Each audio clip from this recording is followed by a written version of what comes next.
Dear students, the next neat motion in a straight line, question number 4. First I read the question. Please listen. The question number 4. Listen. If a car covers 2/5 of the total distance with velocity v1 speed and the remaining 3/5 of the distance with velocity v2, then the average velocity asking, then some option is given 1/2 whole root of v1 v2, second option v1 plus v2 divided by 2, third option 2v1 v2 divided by v1 plus v2, fourth option 5v1 v2 divided by 3v1 plus 2v2. So like that some option is given. So first please see the question. If a car covers, so totally one car is there, so it will cover this much distance. This distance is divided into 5 parts: part 1, part 2, part 3, part 4 and part 5. So first one, if a car covers 2/5 part, that means first 2 part, that is the meaning.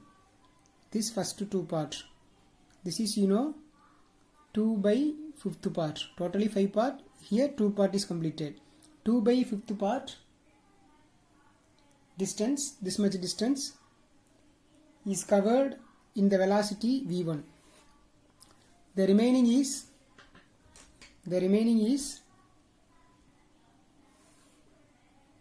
that is 3/5 part is covered with the velocity v2. So in this situation they are asking the average speed.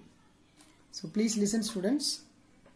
So we know that average speed v is equal to total distance, that is s1 plus s2, divided by total time, that is t1 plus t2.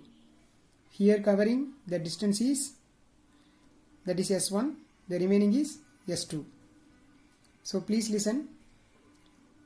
So I can write s1 is 2/5 plus s2 is 3/5.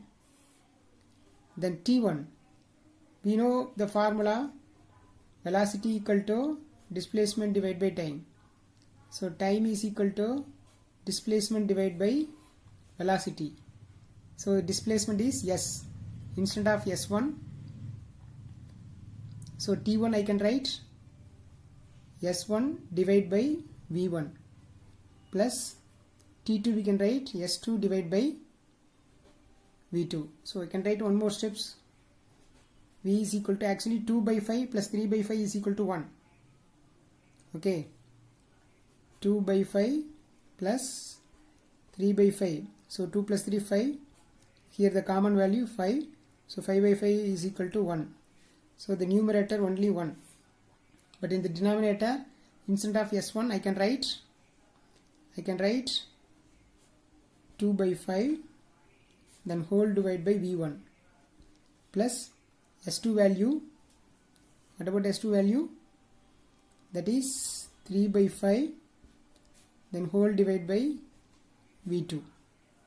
Now we can do the cross multiplication. Here itself the cross multiplication. So 1 divided by, we can say v2 into 2/5, then plus v1 into 3/5, then whole divided by v1 v2. You know very well this v1 v2 moving the numerator. So now I can write v1 v2 then divide by, here 2v2 then divide by 5 plus 3v1 then divide by 5. So please listen students. So next step I can write here, I can write this side, next step. So please listen. Therefore average velocity v is equal to you know here 5 is common. Okay, so the 5 is commonly we can write, so it is moving in the numerator. So that is 5 already in the numerator, v1 v2 is there, then divide by the remaining is 2v2 plus 3v1. Okay, so this is that final answer. That is the average velocity in this situation. That is a 5v1 v2 divided by 2v2 plus 3v1. So this option is matched with option number D. So option D is correct. Thank you.